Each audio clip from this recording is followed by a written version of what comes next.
तो अगर अभी तुम 11th में हो और तुम्हारे क्लास में भी चैप्टर चला है थर्मोडायनेमिक्स, तो हर साल जेईई में ये पैटर्न देखा गया कि 2 से 3 क्वेश्चंस थर्मोडायनेमिक्स से पूछा जाता है। काफी बड़ा सा चैप्टर है और जब भी तुम पीवाईक्यू लगाते हो तुमसे ये क्वेश्चंस नहीं बनते, काफी सारे ग्राफिकल क्वेश्चंस पूछे जाते हैं, काफी सारे बड़े बड़े लैंग्वेज वाले क्वेश्चन पूछे जाते हैं। तो ऐसा क्या है इस चैप्टर में अलग, इस वीडियो में डिटेल में जानेंगे और इस वीडियो को देखने के बाद आपको थर्मोडायनेमिक्स के सारे क्वेश्चन आपसे सही हो जाएंगे। तो चैनल पर नहीं हो तो सब्सक्राइब करें। चलिए वीडियो को start. So hello everyone, so this is Mrityunjay and finally welcome to the new video. तो आज के वीडियो में हम डिटेल में जानेंगे थर्मोडायनेमिक्स के बारे में। तो बड़ा ही इंपॉर्टेंट चैप्टर, बिकॉज हम इसको फिजिक्स में भी पढ़ते हैं और केमिस्ट्री में भी पढ़ते हैं, तो काफी ज्यादा कंफर्टेबल हो जाते हैं। लेकिन जब हम पीवाईक्यू लगाने के लिए जाते हैं तो वो हमसे क्वेश्चन बनता ही नहीं। फिर हम पूरा सोचने लगते हैं कि पूरा सब कुछ आता तो है बट हम क्वेश्चन का आंसर क्यों नहीं आ पा रहे। जैसे यूनिट्स का बहुत ज्यादा इसमें लोचा होता है। यूनिट्स को अगर आप मैच नहीं करोगे तो आपके क्वेश्चन बनते हुए भी फाइनल आंसर तक नहीं पहुंच पाओगे। तो डिटेल में जानते हैं। सबसे पहली बात क्या है कि हाई वेटेज टॉपिक है, मतलब 2 से 3 क्वेश्चन आप जेईई में एक्सपेक्ट कर ही सकते हो। इससे जेईई मेन में भी 2 से 3 क्वेश्चन, जेईई एडवांस में एटलीस्ट 2 क्वेश्चन तो आएगा ही आएगा।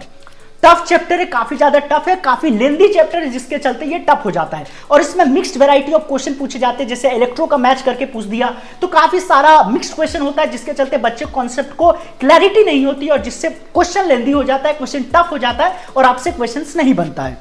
तो सबसे पहली बात है कि ये वीडियो काफी लंबी होने वाली है, तो इसको मैंने 2 पार्ट में बना दिया, क्योंकि थर्मोडायनेमिक्स का फर्स्ट लॉ होता है, सेकंड, थर्ड एंड थर्मोकेमिस्ट्री। तो इस वीडियो में हम फर्स्ट लॉ तक की बात करेंगे ताकि वीडियो थोड़ी शॉर्ट बने।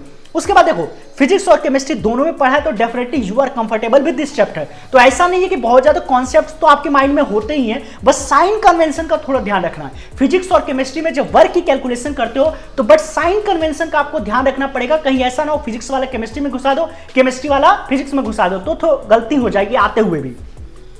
उसके बाद देखो, कंसेप्चुअल एंड फॉर्मूला बेस्ड काफी सारे क्वेश्चंस है। इंथैल्पी का क्या है, डेल्टा यू का क्या है, सीबी का क्या है, सीएफ का क्या है, बहुत सारी इसमें चीजें होती है। डिग्री ऑफ फ्रीडम क्या बोलते हैं। थर्मोकेमिस्ट्री में भी जाओगे तो एक से एक फॉर्मूला है। तो इन सब फॉर्मूले को पेपर पे लिख करके अगर रख लोगे तो जल्दी क्वेश्चन होंगे और कैलकुलेशन बहुत जल्दी होगा।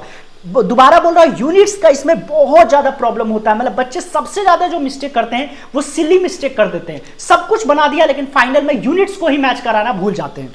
उसके बाद देखो, पहला का जो 2 लेक्चर है ना, जिसमें अपन open system, close system, intensive, extensive, ये सब एकदम बच्चों वाले चीज जो पढ़ते हैं वो काफी आसान है, लेकिन वही जाकर के आगे जाकर के आपका बेस बढ़ाएगा। खास करके इंटेंसिव, एक्सटेंसिव, पाथ फंक्शन किसको बोलते हैं, स्टेट फंक्शन किसको बोलते हैं, जो बेसिक वाले टाइप्स ऑफ प्रोसेसेस क्या होते हैं। तो ये जो फर्स्ट 2 लेक्चर्स है वो आपका बिल्कुल सॉलिड होना चाहिए, जिससे जब क्वेश्चन को लैंग्वेज पढ़ो तो डेफिनेटली आपको कोई भी प्रॉब्लम नहीं आए। उसके बाद देखो, ग्राफ क्वेश्चंस हमेशा इससे पूछे जाते हैं। खास करके जब हम साइक्लिक वाला प्रोसेस पढ़ते हैं तो वर्क कैलकुलेशन में ग्राफ क्वेश्चन पूछा जा सकता है। आइसोथर्मल, एडियाबैटिक, इन सब के ग्राफ्स आपके माइंड में होने चाहिए। और जैसा मैंने बोला, डेटा बेस्ड क्वेश्चन होता है, तो जब भी डेटा बेस्ड क्वेश्चन आए सारे डेटा को पेपर पे लिख लो और उसके बाद देखो कि इस फॉर्मूला में कैसे हम फिट कर सकते हैं। यूनिट्स का ध्यान रखना, मैं बार बार रिपीट कर रहा हूं। उसके बाद देखो, इसके इंपॉर्टेंट टॉपिक्स क्या क्या है। तो सबसे पहले तो बेसिक डेफिनेशन वाला पार्ट जो आपके पहले 2 लेक्चर्स में, उसके माइंड में एकदम फिट करके रखना है। उसके बाद देखो, थर्मोडायनेमिक्स प्रोसेसेस पता होना चाहिए कि आइसोथर्मल क्या होता है, एडियाबैटिक क्या होता है, आइसोकोरिक क्या होता है, आइसोबारिक क्या होता है, और सबके ग्राफ्स आपको पता होने चाहिए। उसके बाद वर्क कैलकुलेशन की फॉर्मूला आपको सब प्रोसेसेस के लिए, इवन पॉलीट्रॉपिक प्रोसेस के लिए भी आपको पता होना चाहिए कि वर्क कैलकुलेशन का क्या फॉर्मूला होता है। फिर हीट क्या होता है, इंटरनल एनर्जी क्या होता है, डिफरेंस क्या होता है, फॉर्मूला क्या होता है, ये आपको पता होना चाहिए। फिर float, first law of thermodynamics के सारे न्यूमेरिकल्स के कैसे वेरिएशंस होते हैं, कैसे साइन कन्वेंशन हम यूज करते हैं, ये बिल्कुल अच्छे से माइंड में फिट होना चाहिए। उसके बाद देखो, फ्री एक्सपेंशन बहुत ही आसान है, बट फ्री एक्सपेंशन में एडियाबैटिक फ्री एक्सपेंशन है तो कैसे होता है, कूलिंग होता है, क्या होता है, ये सब आपके माइंड में होना चाहिए। उसके बाद साइक्लिक प्रोसेस में वर्क डन कैसे निकालते हैं, स्टेट फंक्शन, पाथ फंक्शन, ये सब चीजें आपको पता होनी चाहिए।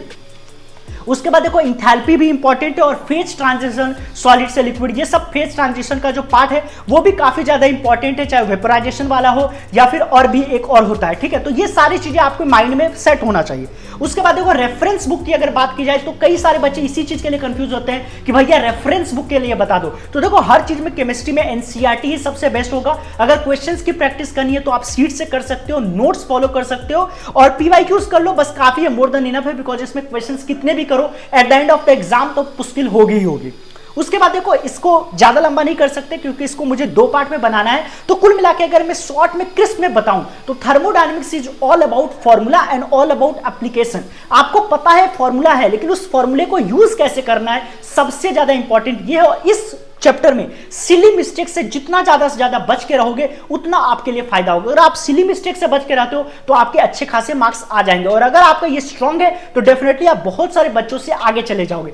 लास्ट में अगर वीडियो के इस एंड तक आ गए हो तो मैं आपको ये बोलना चाहूंगा कि अब बहुत ही 3 महीना बचा है मुश्किल से, इसमें आपको एक मोस्ट रिलायबल रिसोर्स चाहिए होगा। एक तो पीवाईक्यू के लिए आप डिस्क्रिप्शन को चेक कर सकते हो, जिससे फ्लैट 50% ऑफ मिल रहा है। मेरा यूज कर सकते हो कूपन कोड दैट इज कुमार10, और मेंटरशिप और मेंबरशिप जिसमें आपको फ्री नोट्स मिल रहे हैं, टेस्ट सीरीज मिल रहे हैं, और भी काफी सारे फीचर्स हैं। तो उसको भी चेकआउट करने के लिए डिस्क्रिप्शन जरूर चेकआउट कर लो, बिकॉज अब 3 महीने बचे हैं। अगर अभी तुमने लेट किया तो यू आर गॉन। तो मिलता हूं किसी नेक्स्ट वीडियो में। चैनल पे नए हो तो सब्सक्राइब करें। चलिए बाय।